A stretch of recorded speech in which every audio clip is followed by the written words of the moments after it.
यदि पहले पहले आपको राधा नाम रुचिकर नहीं लग रहा है तो कड़वी दवा समझकर खा जाओ, इसे जबरदस्ती जपो, फिर देखना आंखों से अश्रु चलेंगे, शरीर में रोमांच होगा, मानस पटल पर युगल सरकार होंगे और जिह्वा पे नाम होगा। निहाल हो जाओगे, निहाल हो जाओगे, मस्त हो जाओगे। जन्म जन्म की जो हमारे अंदर चाहत आनंद की है उसकी पूर्ति हो जाएगी।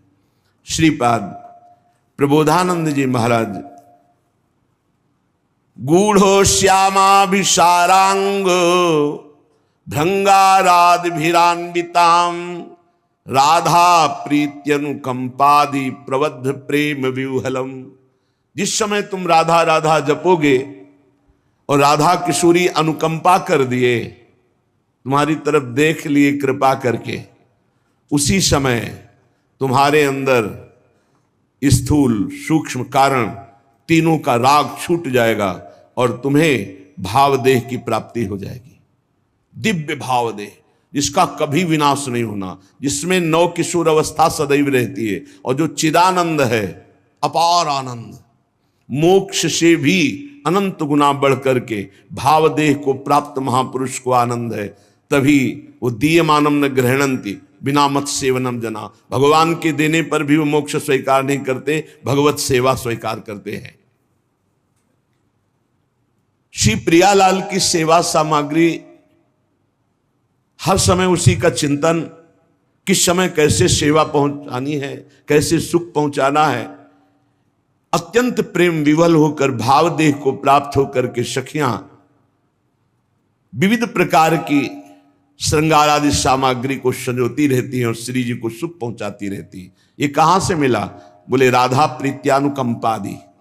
जब वो खूब राधा नाम जपा तो राधा नाम से प्रीति हो गई, तो राधा किशोरी की अनुकंपा हुई और दिव्य भाव देह की उससे प्राप्ति हो गई।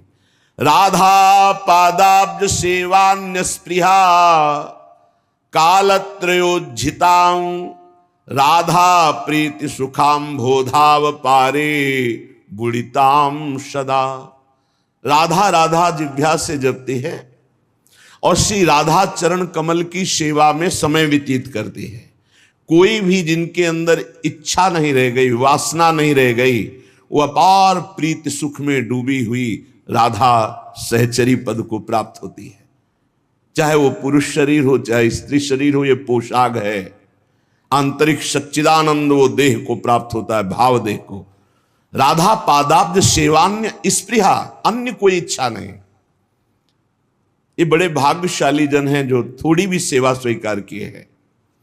एक गृहस्थ जो नौकरी करता है, उसने प्रश्न किया कि हम आठों पहर अष्टयाम सेवा नहीं कर सकते क्योंकि हमें ऑफिस जाना होता है, और अष्टयाम सेवा का बड़ा महत्व सुनते हैं तो बहुत हृदय में जलन होती कि मेरा जीवन व्यर्थ जा रहा है। मैं प्रातः सेवा करता हूँ श्रृंगार तक और फिर शायम आकर के सेवा करके शयन करा देता हूँ, बीच की सेवा हमसे नहीं हो पाती क्योंकि हम ऑफिस की सेवा में रहते। ऑफिस में भी सेवा हो सकती है, 5 मिनट का समय मिले तत्काल राजभोग लगाइए। वहीं ऑफिस में बैठे बैठे भाव में अपने घर के ठाकुर का ध्यान कीजिए। आपको सच्चिदानंद विग्रह का ध्यान नहीं हो रहा, इतनी अभी पवित्रता नहीं आई, तो जो कुटिया में आपके ठाकुर जी विराजमान उनका तो ध्यान कर सकते हो। उनका ध्यान किया, सामने थाल में सुंदर सुंदर भोग सामग्री, फुल्का, दाल, सब्जी, कढ़ी, चावल, ये अमुक अमुक पदार्थ, सुंदर निर्मल स्वादिष्ट जल, पवार है, 5 मिनट में पवा दिया, आचमन करा दिया, हो गई सेवा। कुछ प्रगट सेवा और कुछ मानसिक सेवा, इस तरह से आप अष्टयाम सेवा कर सकते हैं। 5 मिनट में आप एक सेवा, एक पैर की सेवा कर सकते हैं। हमारी स्वामिनी जी भाव स्वीकार करती है और वो भाव सेवा कही जाती है। जो मानसिक है वो भाव सेवा कही जाती है। कोई भी हो भाव सेवा कर सकते हो, बिना पैसे के कर सकते हो, बिना सहयोग के कर सकते हो। आराम से आप खड़े खड़े भोग लगा सकते हो। आपको बैठने का समय नहीं तो खड़े खड़े, चलते चलते भोग लगा सकते हो। आप क्रिया करते हुए भोग लगा सकते हो। आप अपने मन को एकाग्र करें, प्रियालाल के चरणों में अर्पित थोड़ी थोड़ी देर में सेवा समर्पित कर सकते हो। अब श्री जी को थोड़ा मीठा, लड्डू, बर्फी स्वर्ण की कटोरी में अर्पित कर रहे हैं। अपने हाथ से प्रियालाल को पवा रहे हैं। शीतल जल पिलाया, रुमाल से मुख पोंछ दिया, पान की बीटिका पवा दी। ये कितना बड़ा कार्य हो गया और ये 2 मिनट में हो गया। एक पैसा नहीं लगा, किसी का सहयोग नहीं, कोई जान भी नहीं पाया। तो जो भगवत सेवा में शरीर से आठों पहर लगे हैं उनकी तो भाग्य की क्या सराहना, लेकिन जो गृहस्थी में है आठों पहर सेवा नहीं कर सकते हैं तो वो मानसिक कर सकते हैं। प्रातः काल से लेकर सायंकाल शयन सेवा तक जो सेवा प्रगट में हो पावे सो ठीक, नहीं तो मानसिक सेवा कर दीजिए। राधा पादाब्ज सेवा निस्पृहा, तपस्या भजन साधना करने वाले का फल मिलता है, लेकिन सेवा करने वाला स्वामी को अधीन कर लेता है। यह शब्द याद रखना। प्रियालाल उसके अधीन हो जाते हैं जो प्रियालाल की सेवा करता है। भजन कहते हैं सेवा को, राई के सम भजन को मानत मेरु समान। थोड़ी सी भी सेवा को हमारी लाडली जो सुमेरु पर्वत के समान मान लेती है, बड़ी करुणामयी है। और लालजू जो अधीन है ना, उस सेवा से ही अधीन है। देखो ना, राधा प्यारी तेरे नयन सलोल, तय निज भजन, तय निज भजन, कनक तन जोबन, लियो मनोहर मोल। राधा प्यारी तेरे नयन सलोल। प्यारी जू आपने ऐसी सेवा की कि लालजू को अधीन कर लिया। गान नृत्य जो भी श्रृंगार करती वो प्रीतम के लिए करती, सर्वस्व प्रीतम के लिए। तो प्रीतम अपना सर्वस्व देकर होए अधीन, संग ही संग डोले। यही हमें करना है प्रगट में और मानसिक में। मानसिक में क्या पैसा लगता है? बड़े सुंदर जूही की माला तैयार की, प्रियालाल के गले पर पधराई, बड़े सुंदर कमलों के फूल, गादी बिछा दी, एक पैसा नहीं लग रहा। बड़े सुंदर स्वर्ण से जटित चौकी, उस पर सुंदर सुंदर भोग सामग्री। मेरी युगल सरकार, भावना युगल सरकार मुस्कुराते हुए आकर विराजमान है सिंहासन, अपने हाथ से पवार। देखो रोना ना आ जाए तो देखना, आनंद हृदय एकदम निर्मल हो जाएगा। एक पैसा नहीं लगा और महान उत्तम सेवा हो गई, निर्दोष सेवा।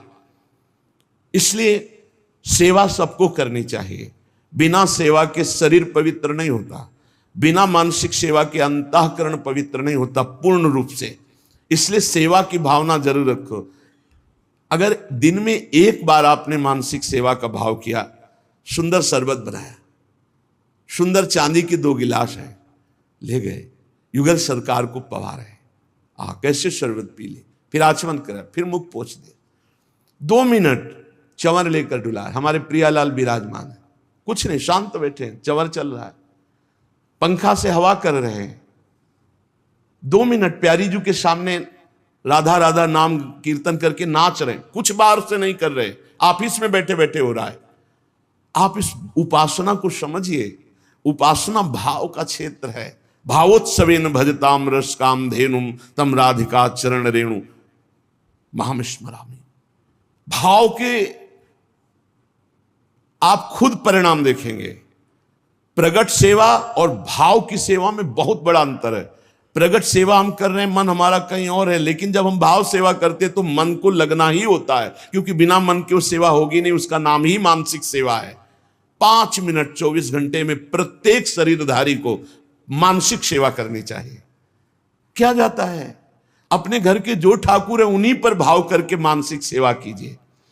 राधा पादाब्ज सेवा न्याय स्पृहा। परिणाम क्या आया? कोई इच्छा ही नहीं रह गई, अपनी कोई इच्छा नहीं रह गई। प्रभु मानसिक सेवा को बहुत जल्दी स्वीकार करते हैं।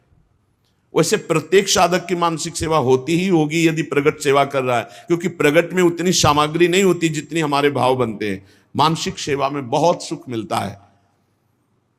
जहां कोई अच्छी वस्तु, अच्छा फूल, अच्छा पत्र देखा, तत्काल सेवा शुरू हो गई। ये तो श्री जी के लायक है। भाव से तत्काल वो श्री जी तत्काल स्वीकार करती है। बाजार में जलेबी बन रही है, कृष्णदास अधिकारी जी ने देखा कितनी सुंदर जलेबी, कुरकुरी जलेबी, ये तो श्रीनाथ जी के लिए आंख मुंदी समर्पित। न जलेबी खरीदा न कुछ।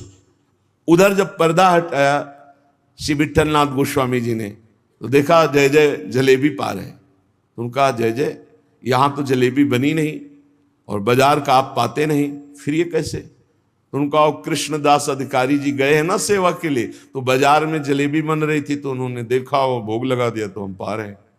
डरते हुए कहा, क्योंकि पुत्र भाव है ना श्री विठलनाथ जी का, श्रीनाथ जी के, तो उनका उन्होंने भोग लगा दिया। हम जय जय आप बाजार पर क्या करें, भाव से उन्होंने भोग लगा दिया तो वो पा रहे, समझ रहे, भाव से वहां खरीदा भी नहीं, केवल भाव बन गया और श्रीनाथ जी महाराज पा रहे।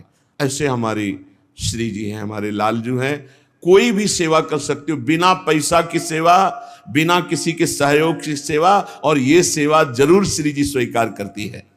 राधा पादाम्बुजा दन्यत स्वप्ने पी च न जानती, यह है खास बात। श्री राधा चरणारविंद के बिना स्वप्न में भी किसी का आश्रय नहीं होना चाहिए। अगर स्वप्न भी आवे और कोई भय आवे तो उसमें राधा चरणारविंद का ही आश्रय जागृत हो तो जानो तुम्हारा जीवन धन्य हो गया। जागृत स्वप्न सुषुप्ति स्फुरत में राधा पदाब्ज छटा, चाहे हम जागृत में हो या स्वप्न में हो या सुषुप्त में हो, हम राधा चरणारविंद की ठसक में अन्य आश्रय ना आ जाए। राधा पादाम्बुजा दन्यत स्वप्नेपि च न जानती, स्वप्न में भी हम किसी अन्य का आश्रय न ले, अन्य का परिचय न जाने। तो श्री राधाजू के इस संबंध के प्रभाव से उसके हृदय में प्रेम समुद्र, राधा संबंध संधावत प्रेम सिंधौग शालिनीम, उसके हृदय में प्रेम समुद्र की अद्भुत तरंगें उठने लगती हैं। शेषा शेष महाविस्मापक कैशोर रूपिणीम क्षणे क्षणे रसास्वाद प्रोदंचत पुलकावलीम, जो निखिल जगत में सबका आश्रय छोड़ करके एकमात्र आराध्य देव चरणों का आश्रय ले लेता है, महाआश्चर्य में उसका जीवन बदल जाता है। शरणागति एक बड़ा गुप्त रहस्य है और इसका एक विचित्र प्रभाव है। कह रहे हैं जैसे कोई महाधनी किसी को गोद में ले लेता है तो बिना कमाए वो अरबपति हो जाता है, क्योंकि गोद में ले लिया गया। ठीक शरणागति गोदनामा है। जब कोई सच्चा समर्पित शिष्य होकर गुरु के चरणों का आश्रय ले लेता है तो गुरु की सारी भागवतिक संपदा का अधिकारी हो जाता है, जैसे गोदनामा। यद्यपि बड़ी दुर्लभ, बड़ी तपस्या, बड़ी कठिनता से गुरुदेव ने उस वस्तु को हासिल किया, पर जब शिष्य सच्चे भाव से शरणागत हो जाता है तो उसको वो कष्ट नहीं सहना पड़ता।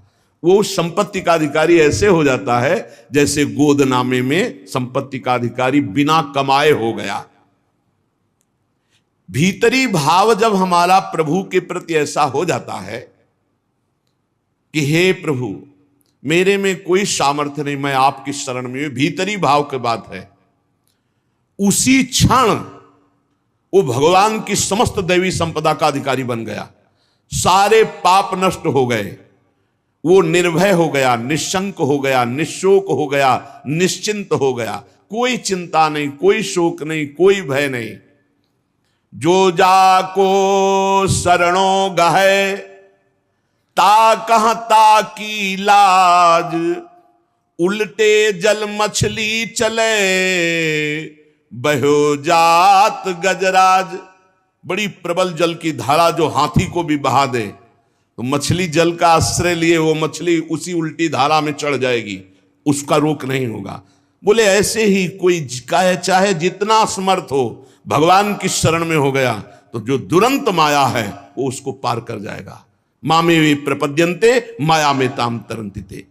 छोटी सी मछली बड़े वेग वाले जल प्रवाह को चीरती हुई सीधा उल्टा चढ़ जाएगी, लेकिन उसी के सामने गजराज बह कर जाएगा। गजराज को बहा देगी लेकिन छोटी सी मछली को नहीं। क्यों? क्योंकि मछली जल से प्यार करती, मछली जल में है, वो उसका जीवन है। ऐसे जिसका जीवन भगवान है, जिसने अपने जीवन को भगवान की शरण में, तो दैवी हेषा गुणमयी मम माया दुरत्या, बड़े बड़ों को बहा दे। दैवी हिर्षा गुणमयी मम माया दुरत्या शिव विरंचिका मोहई को है बपुरान। लेकिन वो तृणादपि सुनी चेन स्वभाव वाला साधक ऐसे चीरता हुआ माया को चला जाएगा, जैसे हाथी बह जाता है पर मछली छोटी सी उस प्रबल धारा को चीरती हुई आगे बढ़ जाती है। भगवान की शरण होने पर भक्त के लिए माया हर द्वार खोल देती है, निकल जाओ, परम स्वतंत्रता दे देती है। भक्त को कहीं भी चिंता नहीं होती। कैसे निर्वाह होगा, मरने के बाद हमारा कल्याण होगा कि नहीं, परिवार का पालन होगा कि नहीं, ये होगा कि नहीं, वो होगा कि नहीं, ये सब चिंताएं खत्म हो जाती। भगवान है चिंता दीन दयाल को, मोह मन सदा आनंद, जायो सो प्रतिपाल सी, रामदास गोविंद।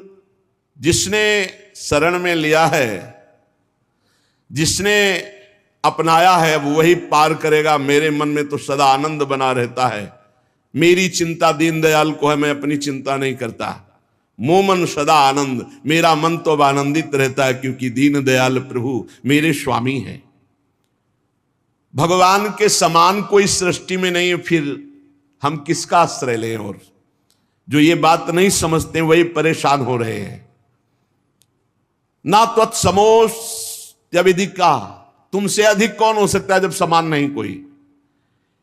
त्रिलोकी में भगवान के समान केवल भगवान ही है, तो भगवान से फिर अधिक जब अधिका, आपसे अधिक कौन हो सकता है। इसलिए जो चतुर भाग्यशाली है मनुष्य, वो भगवान की शरण में हो जाते हैं। क्या बाकी रह जाएगा जब भगवान आपके पक्ष में है? मुफ्त में कल्याण हो जाएगा। अरे कुछ नहीं करना, कल्याण के लिए कुछ नहीं करना। प्रेम के लिए हम नाम जप करते हैं, कल्याण के लिए कुछ नहीं करना, केवल भगवान के आश्रित हो जाना है। भगवान का आश्रय नहीं हम ले पा रहे, इसीलिए हमको इस साधन में लगाया जा रहा है कि असाधन छोड़ो, राग छोड़ो। नहीं, कुछ नहीं करना, आप सच्ची मान लो, जैसे हो वैसे भगवान को प्राप्त हो जाओगे। केवल शरणागति अंदर से स्वीकार कर ले। पर शरणागति का रहस्य समझना है। मेरे में कोई बल नहीं है, मेरे प्रभु ही मेरा बल है। और जब हम प्रभु का आश्रय लेते तो स्वाभाविक चिंतन प्रभु का चलता है। जीत गए, मुफ्त में कल्याण हो गया और भगवान का साथ निरंतर मिलेगा। ये साधक को कल्याण क्यों कठिन लगता है, भगवत प्राप्ति क्यों कठिन लगती है? बहुत ध्यान से सुनना, बड़ी मस्ती का मार्ग है शरणागति। इसमें बाधक है अहंकार, अभिमान। मेरा कुछ है और मैं कुछ हूं, ये चीज भगवत शरणागति नहीं होने देती। केवल बातें शरणागति की होती हैं। मेरा कुछ है और मैं कुछ हूं। अच्छा, मैं कुछ हूं क्या हो? आप सोचो तुम क्या कर सकते हो? तुम अपना बुरा कर सकते हो, बस हम पक्की बात कहते हैं। तुम कुछ कर सकते हो तो अपना बुरा कर सकते हो, भला तो नहीं कर सकते। अगर तुम्हारा भला होगा तो तुम्हारे पीछे किसी का हाथ होगा, या तो किसी महापुरुष का और या भगवान की करुणा का, कृपा का। अन्यथा तुम कुछ भी कर सकते हो तो अपना बुरा कर सकते हो। क्या? वैभव बढ़ा सकते हो, मान प्रतिष्ठा, ये सब आपका बुरा ही होगा। भगवत प्राप्ति के मार्ग में तुम्हारे को ढकने के लिए अहंकार बढ़ता चला जाएगा। मैं कुछ हूं, मेरा कुछ है, यही शरणागति नहीं होने दे रहा। शरणागति पूर्ण भगवत प्राप्ति है। मैं कुछ हूं, मेरा कुछ है, यही शरणागति नहीं होने दे रहा। मैं कुछ कर सकता हूं, इस बात का अभिमान बाधक है। धन्य है वो उपासक जो गुरु की शरणागति से अभिमान का नाश कर दिया। अभिमान रहित तो होकर जब भगवान की शरण में जाता है तो जैसे नींद अपने आप आ जाती है। नींद लेने के लिए कोई परिश्रम नहीं करना पड़ता। ऐसे ही भगवान की शरणागति होते ही परमानंद के लिए कोई परिश्रम नहीं करना पड़ता। जैसे यहां कह रहे नींद लेने के लिए परिश्रम नहीं, ऐसे समाधि या भगवत भाव में डूबने के लिए कोई श्रम परिश्रम नहीं, अपने आप आगे समझ जाओगे जब शरणागत हो जाओगे। स्वाभाविक निश्चिंतता आ जाती है, निर्भयता आ जाती है, उसको कुछ करना नहीं पड़ता। इससे बढ़िया शास्त्रों में और कोई साधन नहीं, सर्वोपरि साधन शरणागत का। हमारी चिंता भगवान करे, हम क्यों करें? हमारा तो काम है केवल भगवत शरणागत, भगवत चिंतन। जैसे छोटा सा बालक निश्चिंत खेलता रहता है, जहां मन आया वहां जैसी क्रिया, जैसा ये चिंता मां को करनी है कि उसका मल साफ करना है, उसको पवाना है भोजन, उसको कपड़ा पहनाना है, उसको, ये मां की चिंता है। ऐसे ही मेरे प्रभु की चिंता है कि इसे निर्मल बनाना है, इसे उच्च साधन देना है, इसे, बस हम तो शरणागत हैं। अंदर की बात, लेकिन एक बात ध्यान रखना, अगर सयाने बन करके कपड़ा में लघुशंका कर दोगे तो थप्पड़ भी लगेगा। छोटा बालक मां की गोद में लघुशंका कर देता है तो दुलार करती है, लघुशंका कर दिया। अगर बड़ा कर दे तो थप्पड़ मार, तुझे तमीज नहीं कि बाथरूम कहाँ है, यहां कर दिया। हम ये छोटे बालक की हो रही असमर्थ जो भगवान की शरण में, और अपने को जो मैं कुछ हूं और मेरा कुछ है, ये सयाने हैं, थप्पड़ियाए जाएंगे।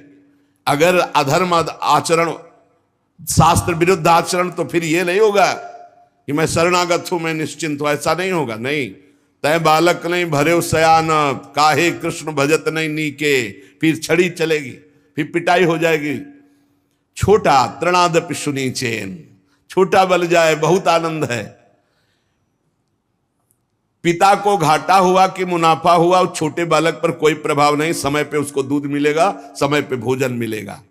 बिल्कुल ऐसे शरणागत का निर्वाह करो सदा तिनके रखवारी, जिम बालक राखे महतारी। बालक बनना कठिन है, बहुत चतुर सयाने हैं लोग। शरणागति को गीताजू सर्वोपरि बता रही है। सर्वधर्मान परित्यज्य मामेकम शरणम ब्रज, अहम त्वाम सर्व पापेभ्यो मोक्षयिष्यामि मा शुचा। भगवान केवल चाह रहे कि आप भगवान में मन को समर्पित करने की भावना बनाइए, समर्पित तो वो कर लेंगे। भगवान को मन अर्पण करना है, ये सबसे बड़ा धन है श्वास। जो श्वास में भगवान का सुमिरन करते हैं वो सबसे बड़ा दानी है। राधा राधा राधा, इसी से मन अर्पित हो जाएगा। प्राण मन, ये इनका बहुत बड़ा संबंध है। मन अर्पित कर दो तो प्राण सूक्ष्म हो जाएंगे, अर्पित हो जाएंगे, और प्राण अर्पित कर दो तो मन सूक्ष्म होकर के अर्पित हो जाएगा। इसलिए मदगत प्राणा भगवान ने कहा है। तो ये श्वास प्रश्वास जो आज आ रही, इसमें नाम जप करोगे ना तो तुम्हारे प्राण समर्पित हो जाएंगे, मन समर्पित हो जाएंगे। जब मन समर्पित हो जाता है तो शरीर भी भगवत समर्पित हो जाता है, क्योंकि मन के संकल्प विकल्प से ही शरीर चलता है। जब मन और शरीर को हम अपना मान करके भोगते हैं तो गंदे हो जाते हैं, खराब हो जाते हैं, मलिन हो जाते हैं। ऐसे गंदे को भी अर्पित कर दो तो भगवान तैयार हैं, राजी हैं। जैसे गंदी चीज भगवान को नहीं दी जाती, अच्छी चीज दी जाती है। पर हम गंदे हैं, हमारा शरीर गंदा, मन गंदा हो गया है। हम जो तात्पर्य है वो अंतःकरण तदात्मता से है। जैसे भी उनका आदेश है, अपचेत सुदुराचारो भजते मामन अन्य भाग। तुम महान दुराचारी रहे हो तो भी आओ, मेरी शरण में आ जाओ। जो नर होए चराचर द्रोही, आवे सभय शरण तक मोही। आ जाओ, उभय भांति ते या न हो, हंस कह कृपा निकेत। दोनों स्थिति में तुम्हें शरणागति के लिए छूट है। यदि पवित्र भाव से आ रहे हो तो, यदि छली कपटी पापी हो तो भी तुम्हारे लिए आओ। रखियो ताई प्राण की नाई, तुम्हें प्राण की तरह में रखूं। मेरे भगवान का वचन याद कर लो, जो सभी तयावा सरनाई, रखियो ताई प्राण की नाई। मेरी बात मान जाओ और साधनों के पचड़े में मत पड़ो। साधनों का फल होता है शरणागति, सीधा भगवान। श्री भगवान को मन दे दो। बहुत कठिन है, मन नहीं दे सकते, रुपया दे सकते हैं, मिठाई पवा सकते हैं, सब मन नहीं दे। मन दे दिया तो फिर हमारा क्या रह गया? क्योंकि इसी मन से तो सब भोग रहे हैं, और यही हमारे जन्म मरण और दुर्गति का कारण है महाराज। तो बोले यही तो सुधारना है। जिसको अपनी दुर्गति से बचना है तो मन दे दो प्रभु को। भगवान का मनन, ये मन को दे देना है।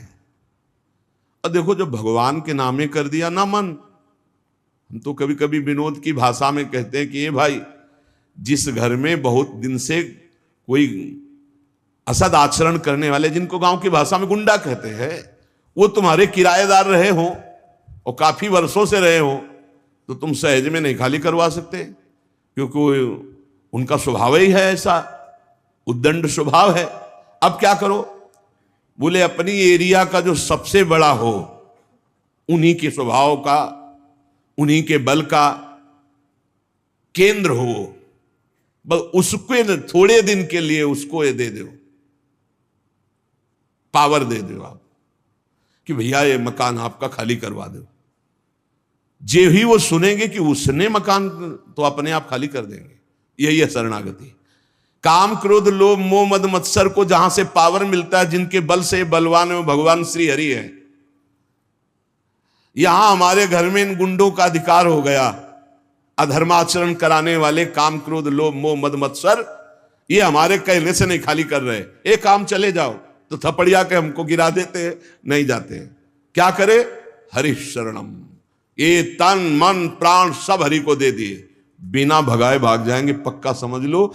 शरणागति का प्रभाव बहुत प्रबल है। शरणागति में भगवान प्यारे लगने लगते हैं, अच्छे लगने लगते हैं, भगवान का नाम मीठा लगने लगता है, तब समझो कि शरणागति हुई। आपको श्री जी से कितना प्यार है आप नहीं पहचान सकते, लेकिन कोई श्री जी के विषय में बोले फिर आपको कैसा लग रहा है? प्राण व्याकुल हो जाए, हृदय में आग लग जाए, तो इसका मतलब प्रीति है। ये इष्ट की प्रीति है जो तुम्हें व्याकुल कर दिया, तुम्हारे अंदर जो जलन पैदा कर दी। प्रभु प्यारे लगने लगे। कोई बोले महारानी जी की जय, हमारे माई श्यामा जी को राज, राधा किशोरी की जय, तो नेत्रों से देख के ऐसा क्या दे दूं इसको, क्या कर दूं इसको। जैसे अपने भाई, अपने मित्र, अपने माता पिता अच्छे लगते हैं, कम से कम इतना तो भगवान अच्छे लगने लगे। तो ये जब खूब सत्संग सुनोगे, भगवान की लीला कथा सुनोगे, नाम जप करोगे तब, और फिर तो इतने अच्छे लगने लगते हैं कि इन सबका संबंध विस्मरण हो जाता है। भगवान को कहीं आना जाना नहीं, वो तुम्हारे मन में ही बैठे, तुम्हारे हृदय में ही बैठे, तुम्हारी एक एक बात समझ रहे हैं। भगवान की शरण होना बहुत बढ़िया विश्वास पूर्वक भगवत प्राप्ति का मार्ग है। श्री भगवान कह रहे केवल नमस्कार मेरे को करते रहो तो तुम्हें भगवत प्राप्ति हो जाएगी।